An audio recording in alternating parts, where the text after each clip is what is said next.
জবান দিয়া যদি মাকে মা বলে ডাক দেই, মা খুশি হয় কি হয় না? বাবাকে বাবা বইলা ডাক দিলে বাবাই খুশি হয় কি হয় না?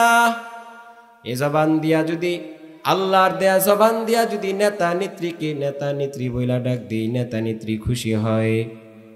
আল্লাহর দেয়া জবান দিয়া যদি মালিককে ডাকি, বলেন তো আমার আল্লাহ খুশি হবেন কি হবেন না? জোরে বলেন। আল্লাহ যদি খুশি হয়, আমরা আল্লাহকে খুশি করতে চাই তো ইনশাআল্লাহ। সকলে একটু মহব্বতে ডাকি, লা ইলাহা ইল্লাল্লাহ, লা ইলাহা ইল্লাল্লাহ, লা ইলাহা ইল্লাল্লাহ, লা ইলাহা ইল্লাল্লাহ, লা ইলাহা ইল্লাল্লাহ, লা ইলাহা। মহান আল্লাহ পাকের দরবারে লাখো কোটি শুকর ও সুজুদ যে আল্লাহ রাব্বুল আলামিন এই ফিতনার জামানায় কোরআন ও সুন্নাহর ভিত্তিতে সহি তরিকায় আমাদেরকে এই মহতি মাহফিলে কবুল আর মঞ্জুর করেছেন। শুকরিয়া আদায়ার্থে ঈমানের আওয়াজকে উঁচু করে মুসলমান হিসেবে উচ্চ কণ্ঠে সকলেই কালিমাতুশ শুকর আদায় করি, সকলেই বলি আলহামদুলিল্লাহ। পবিত্র কোরআন হাকিমের কিছু আয়াতে কারিমা তিলাওয়াত করেছি। বিশ্বনবী, শেষ নবী, হায়াতুন নবী, হাবিবে মুহাম্মদ মুস্তাফা তাজদারে মদিনা হযরত মুহাম্মদুর রাসূলুল্লাহ সাল্লাল্লাহু আলাইহি ওয়াসাল্লামের অসংখ্য অগণিত অমীয় বাণী পবিত্র হাদিস শরীফের মধ্য থেকে একটি হাদিস পড়েছি। তিলাওয়াতকৃত আয়াত ও হাদিসকে সামনে রেখে ইখলাস ও রুহানিয়তের সমন্বয়ে আমি নালায়েক নাখান্দার নাপাক কলিজার মধ্যে আল্লাহ তাআলা এমন কিছু কথা ইলকা করে দেন যেগুলো প্রথমে আমার, পরে আপনাদের সকলের আমলি জিন্দিগিতে কাজে লাগবে। সকলে বলি আমিন। আল্লাহ তাআলা মানুষ দুনিয়াতে বানাইছেন, বড় আদর করে মানুষ বানাইছেন। আল্লাহ তাআলা জানেন যে আমার বান্দারা দুনিয়াতে গিয়ে আমার নাফরমানি করবে, আমার বিরোধিতা করবে, বিরোধিতায় লিপ্ত হয়ে যাবে। এটা আল্লাহ খুব ভালো করে জানেন। তো আল্লাহ তাআলা মানুষ অপরাধ করবে, মহব্বতের ব্যক্তি যদি অপরাধ করে, ভালোবাসার মানুষ অপরাধ করলে আমরা কি তার উপরে রাগ করে থাকতে পারি? জোরে বলেন। ক্ষমার একটা অপশন খোলা রাখি না? ক্ষমার একটা দরওয়াজা খোলা রাখি তো তার জন্য, একটা ভালোবাসার মানুষটার জন্য একটা এমন একটা অপশন রাখি, এমন একটা রাস্তা খুলে দেই যাতে সে তার ভুলটা স্বীকার করে, অনুতপ্ত করে আবার আমার কাছে ফিরে আসে। তো আল্লাহ তাআলা মানুষ বানাইছেন। আল্লাহ তাআলা জানেন যে আমার বান্দারা শয়তানের ধোকায় পড়ে নফসের গোলামি কইরা আমার বিরুদ্ধে জিহাদে লিপ্ত হবে। তো আমি আল্লাহ তো আমার বান্দারে ছাইরা দিতে পারি না। তো আল্লাহ তাআলা কোরআনের মধ্যে এমন কিছু আয়াত নাজিল করে দিয়েছেন যে আয়াতগুলো, এই আয়াতের উপর আমল করলে, এই আমলগুলো জারি করলে আল্লাহ তাআলার প্রিয় হওয়া যায়, কাছাকাছি হওয়া যায়, মালিককে বন্ধু বানানো যায়। সুবহানাল্লাহ, সুবহানাল্লাহ। আল্লাহ তাআলা বলতেছেন, বান্দা গুনাহ করো, তুমি নাফরমানি করো, আমার সাথে জিহাদে লিপ্ত হয়ে যাও। তুমি যদি যতই গুনাহ করো, যতই নাফরমানি করো, তুমি যদি একবার ইস্তেগফার করতে পারো, একবার তওবা ইস্তেগফার করে আমার কাছে রোনাজারি করে কান্নাকাটি করতে পারো, আমি আল্লাহ তোমার জীবনের সমস্ত গুনাহকে মাফ করে দেব। ইস্তেগফারের বড় ফায়দা, অনেক বড় ফায়দা। আল্লাহ তাআলা কোরআনের মধ্যে এই ইস্তেগফারের এক জায়গায় 5টা ফজিলত বর্ণনা করছেন। কয়টা? আজকে আমরা এই 5টা ফজিলত শিখে তারপরে এখান থেকে যাব ইনশাআল্লাহ। ইনশাআল্লাহ, ঠিক আছে না? ইনশাআল্লাহ বাড়িতে গিয়ে আমরা আরেকজনের সাথে মুযাকারা করব, আলোচনা করব।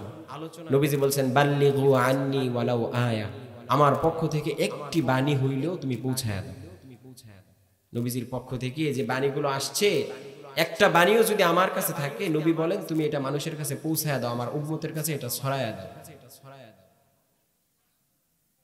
দুনিয়ার মানুষ মানুষকে ভালোবাসে, দুনিয়ার মানুষ মানুষকে মহব্বত করে, ভালোবাসা মানুষের ভিতরে মহব্বতের বন্ধন তৈরি হয়।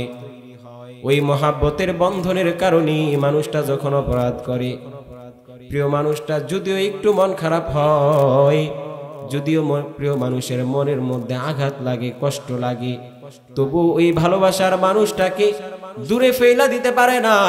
মানুষের ওই মানুষটার জন্য একটা ভালোবাসা অন্তরের মধ্যে থাকে। ওই ভালোবাসা থাকার কারণে ওই বান্দা আরেক তার প্রিয় মানুষটার জন্য একটা রাস্তা খুইলা রাখে, ক্ষমার দরওয়াজা। বলে আমার প্রিয় মানুষটা যদি একবার আমার কাছে ক্ষমা চায়, আমি আমার প্রিয় মানুষটারে মাফ করে দিব, এতে কোনো সন্দেহ নাই।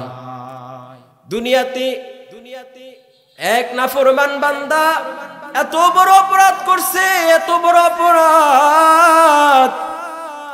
বড় অপরাধ করে ফেলছে, তার মৃত্যু দণ্ডের সাজা হয়ে গেছে বলে আদালত তোমাকে ফাঁসির রায় শোনায় দিছে। এবার বান্দা মনে মনে অনুতপ্ত হয়ে গেছে যে আমার গুনাহটা অনেক ভারী হয়ে গেছে, আমার গুনাহটা বুঝি অনেক ওজন হয়ে গেছে, এই জন্য দুনিয়ার মানুষ আমারে ফাঁসির রায় শোনায় দিছে। ওই বান্দা যদি অনুতপ্ত হয়ে যদি আবার ওই রাষ্ট্রপ্রধানের কাছে দরখাস্ত করে, ওই রাষ্ট্রপ্রধান এটারে আবার বিচারের আওতায় আনে, তারপরে তার অনুতপ্ত তার চেহারার দিকে তাকায়া তার ভুল যদি সে স্বীকার করে নেয়, তাহলে ওই আদালত রাষ্ট্রপক্ষ তার শাস্তিকে কমায়া দিয়া তাকে মুক্তির ব্যবস্থা করে দেয়। ঠিক না? আমার আল্লাহ আমাকে এত আদর করে বানাইলেন, এত মোহাব্বত কইরা মালিক আমাকে বানাইছেন। আল্লাহ তাআলা কোরআনের মধ্যে বলতেছেন, এই সাতমুখ আসমান, এত বড় আসমান, যে আসমানের মধ্যে কোনো খুঁটি নাই। 7টা আসমান আল্লাহ ঝুলায় রাখছে, আসমানের নিচে কোনো খুঁটি নাই, উপরে কোনো ঝুলন্তে কোনো রশি নাই। আল্লাহ পানির উপরে মাটিটাকে জমিনটারে ভাসায় রাখছেন, কোনোদিন হেইলা দুইলা যায় নাই।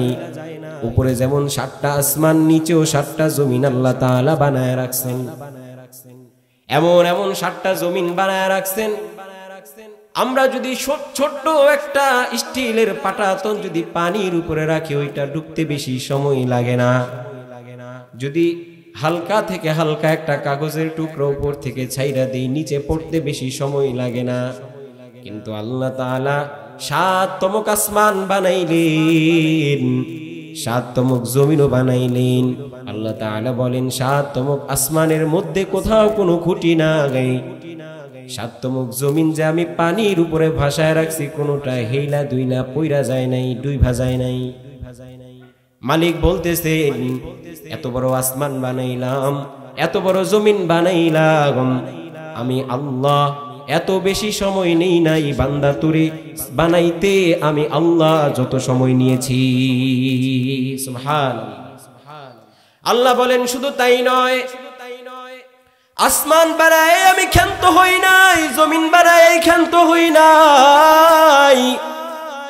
আসমান আর জমিন আমি শুধু বানাই নাই, লৌহ বানাইছি, কলম বানাইছি, কুরসি বানাইছি, সমস্ত ফেরেশতা বানাইলাম। আল্লাহ তাআলা বলেন এসব কিছু তুমি দেখো, এসব কিছু আমি আল্লাহ বানাইছি মাত্র 6 দিনে। সুবহানাল্লাহ। কয় দিনে? 6 দিনে বানাইছেন আল্লাহ। এবার আল্লাহ তাআলা বলেন আসমান বানাইলাম, জমিন বানাইলাম, লৌহ বানাইলাম, কুরসি বানাইলাম, কলম বানাইলাম, সব কিছু বানাইলাম আমি আল্লাহ 6 দিনে। কিন্তু বান্দা তোরে আমি কত আদর করে বানাইছি জানো? মায়ের গর্ভের ভিতরে আমি আল্লাহ তোরে 10 মাস সময় নিয়ে বানাইছি। আমাকে একটা নাপাক পানি থেকে বানাইতে আল্লাহ তাআলা 10 মাস সময় কেন নিলেন? মুফাসসিরিনে কেরাম বলেন আল্লাহ তাআলা যত্ন সহকারে সুন্দর করে আস্তে আস্তে আমাকে রূহ দিবেন। একটা জমাট রক্ত, একটা নাপাক পানি থেকে জমাট রক্ত বানাইছেন। জমাট রক্ত বানাইয়া একটা গোশতের টুকরা বানাইছেন। একটা গোশতের টুকরা যখন জমাট, ওই পানিটা নাপাক পানিটা যখন মায়ের গর্ভের ভিতরে থাকি, 40 দিন পরে ওইটা একটা গোশতের টুকরা হয়ে যায়। 40 দিন পরে গোশতের টুকরা হওয়ার পর আল্লাহ তাআলা বলেন পরবর্তী 40 দিনে আমি আল্লাহ ওইটার মধ্যে হাত পায়ের স্ট্রাকচার দিই, নাকের জায়গায় নাক বসাই, চোখের জায়গায় চোখ বসাই, 2টা হাত দেই, 2টা পাও দেই, একটা বড় একটা মাথা দেই, তোর ভিতরে হার্ট দিলাম, কিডনি দিলাম, লিভার দিলাম, সব দিয়া দিলাম। তারপরে আমি আস্তে আস্তে এইভাবে 40 দিন অন্তর অন্তর আমি আল্লাহ 10 মাস সময় নিয়ে আমি তোরে বানাইছি রে গোলাম, এত মহাব্বত কইরা বানাইলাম। আমি আসমান বানাইলাম 6 দিনে, জমিনও বানাইলাম 6 দিনে, কিন্তু আমি আল্লাহ তোরে, তুই মানুষ একটা নাপাক জিনিস থেকে তোরে আমি 10 মাস সময় নিয়ে বানাইছি। কত মহাব্বত করি তোরে। আমি কুন ফায়াকুন বইলা তোরে বানাইতে পারতাম, আমি আমার ইশারা দিয়া তোরে বানাইতে পারতাম, আমি কোন ফেরেশতা দিয়া তোরে বানাইতে পারতাম, কিন্তু না না বান্দা, আমি তোরে এত মহাব্বত করি, এত আদর করি, এত যত্ন করি, যার কারণে 10 মাস সময় নিয়া আস্তে আস্তে তোরে আমি মানুষ বানাইছি। তুই মানুষ হইয়া দুনিয়াতে আসলি, ওই যে রূহের জগতে আমাকে সাক্ষী দিয়েছিলি। আমি প্রশ্ন করেছিলাম আলাস্তু বিরাব্বিকুম, তোরা জবাব দিয়েছিলি ক্বালু বালা। আমি বলেছিলাম আমি কি তোমাদের প্রভু নই, আমি কি তোমাদের রব নই, আমি কি তোমাদের মালিক নই? আমরা সবাই রূহের জগতে সাক্ষ্য দিয়েছিলাম হা হা বালা, আপনি আমাদের প্রভু, আপনি আমাদের রব। আল্লাহ তাআলা বলেন ওই সাক্ষী দেওয়ার পর আমি আল্লাহ তোরে মায়ের গর্ভের মধ্যে রাখলাম, মায়ের মধ্যে 10 মাস থাইকা তুই আমি মালিককে ভুইলা গেছু, আমি মালিকের পরিচয়কে ভুইলা গেছু। ওই মায়ের গর্ভের থেকে আসার পর লম্বা একটা সময় তোরে আমি দিলাম 9-10 বছর পর্যন্ত। তখনও আমাদের গুনাহ খাতা লেখা হয় নাই, তখনও আমাদের কোনো খারাপই লেখা হয় নাই, তখন আমরা ছিলাম মাসুম। আল্লাহ তাআলা বলেন এতদিন পর্যন্ত তুই এত লম্বা সময় গ্যাপ হওয়ার কারণে, আমার সাথে তোর বান্দা এত লম্বা গ্যাপ হওয়ার কারণে তুই আমাকে ভুইলা গেছো, আমাকে চিনো না, আমি আল্লাহকে তুই ভুইলা গেছো, আমার পায়ে সিজদা দিতে জানো না। আল্লাহ তাআলা বলেন এতক্ষণে শয়তান তোরে কবজায় নিয়ে নিছে, শয়তান তোরে ভালো কইরা ধইরা ফেলাইছে। এখন তুই পাপ করবি, গুনাহ করবি, তুই পাপ কইরা যদি আমি আল্লাহর নাফরমানি করু, আমি আল্লাহ যদি তোর উপরে বেজার হয়ে যায়, তাহলে তোর অবস্থা বড় খারাপ।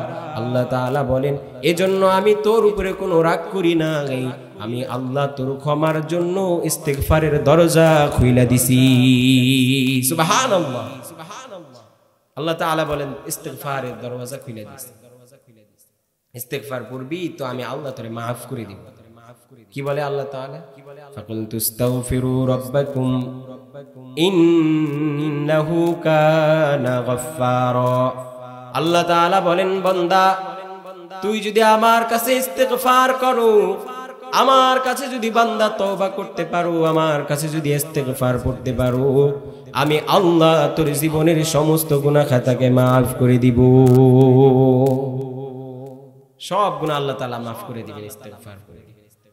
আল্লাহ তাআলা বলেন ইস্তিগফারের 5টা ফজিলত, অনেক ফজিলত ইস্তিগফারের আছে। এর মধ্যে কোরআনের মধ্যে আল্লাহ তাআলা একটা জায়গাতে 5টা ফজিলত বর্ণনা করছেন। আজকে 5টা ফজিলত আমি আপনাদেরকে শোনায়া যাব এবং মুখস্থ করায়া যাব। আল্লাহ তাআলা যদি তৌফিক দেয়, ধৈর্য যদি কুলায়, আমরা এটা মুখস্থ করে তারপরে বাড়ি যাব ইনশাআল্লাহ, ঠিক কিনা? আমরা ইনশাআল্লাহ এটা শিখে তারপরে বাড়িতে যাব। আল্লাহ তাআলা ইস্তিগফারের ফজিলত বর্ণনা করেন, বান্দা তুমি যদি আমার কাছে ইস্তিগফার করতে পারো, আমি আল্লাহ তোমার জীবনের সবচেয়ে বড় মুসিবত থেকে আমি আল্লাহ তোমাকে উদ্ধার করে দিব। বলে সবচেয়ে বড় মুসিবত কি? বান্দা যদি দুনিয়াতে জীবনটা চইলা যাওয়া, বান্দার এটা হচ্ছে সবচেয়ে বড় মুসিবত। বলে না না, দুনিয়াতে জীবন চইলা গেলে এটা বান্দার কোনো বড় মুসিবত নয়। বান্দার বড় মুসিবত কোনটা? আল্লাহর হাবিব বলেন দুনিয়া ও আখিরাতে বান্দার সবচেয়ে বড় মুসিবত হচ্ছে, সবচেয়ে বড় বিপদ হচ্ছে আল্লাহর নাফরমানি, সেটা হচ্ছে গুনাহ। আল্লাহ তাআলা গুনাহ থেকে রক্ষা করবেন। বলে গুনাহ থেকে আল্লাহ তাআলা কেমনে রক্ষা করবেন? বলে গুনাহকে আমরা ইচ্ছা করলেই করতে পারি নাকি আল্লাহ তাআলা হেফাজত করেন? ভালো কাজকে আমরা চাইলেই করতে পারি নাকি আল্লাহ তাআলা তৌফিক দিলে করতে পারেন? এটা একটা উদাহরণ দিলে আপনাদের সামনে স্পষ্ট হয়ে যাবে। সেটা হচ্ছে, আচ্ছা বলেন তো আজকের মাহফিলের আওয়াজ এবং আজকের মাহফিলের দাওয়াত শুধু আপনারা পাইছেন নাকি আশেপাশে আরো মানুষ পাইছে? কথা বলেন। আরো মানুষ পেয়েছে? আরো অনেক মানুষ মাইকিং হয়েছে, এলান হয়েছে, সেই সকাল থেকে মাইক চলতেছে, এত লম্বা সময় ধরে এখানে কোরআনের মাজলিস হবে, কোরআনের মাজলিস হবে, কোরআনের মাজলিস হবে। এই কথাটা শুধু আপনারা জানছেন নাকি আশেপাশে আরো মানুষ জানছে? সবাইকে আসতে পারছে নাকি? কথা বলেন, সবাই আসতে পারছে? সবাই আসতে পারে নাই। বলে কেন আসতে পারে নাই? বলে আল্লাহ তাআলা তাদেরকে তৌফিক দেয় নাই বিধায় তারা আসতে পারে নাই। আল্লাহ তাআলা আমাদেরকে ক্ষমা করতে চান, আমাদেরকে মাফ করতে চান, আমাদেরকে আল্লাহ তাআলা ভালোবাসেন বিধায় দিনের ভালো ভালো কাজ করতে আমাদেরকে তৌফিক দিয়েছেন। আরেকটা উদাহরণ, এমন অনেক কোটিপতি আছে যারা নিজের টাকাকে বেলাইনে খরচ করে, হিন্দি নাচ আর গান ডেক্সের পিছনে খরচ করে, আছে না নাই? জোরে বলেন। এমন অনেক পয়সাওয়ালা আছে যারা, যাদের টাকাকে আলাই, যার কারণে তারা টাকা দ্বীনের রাস্তায় খরচও করতে পারে না, জান্নাতও কিনতে পারবে না। আবার এমন অনেক কোটিপতি আছে যারা নিজের টাকাকে দ্বীনের রাস্তায়, আল্লাহর রাস্তায় বেহিসাব খরচ করতেছে, ঠিক না?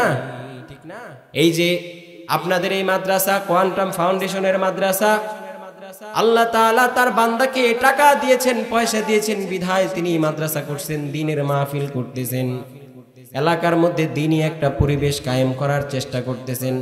বলে এটা কি সে ইচ্ছা করে পারছে নাকি আল্লাহ তাআলা তৌফিক দিয়েছেন? জোরে বলেন।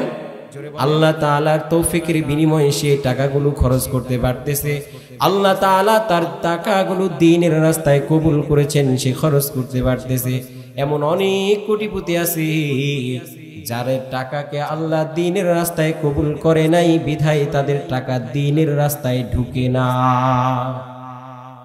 বলে এই মাল তাকে কিয়ামতের দিন পাকড়াও করবে, এই মাল তাকে ধরে ফেলবে।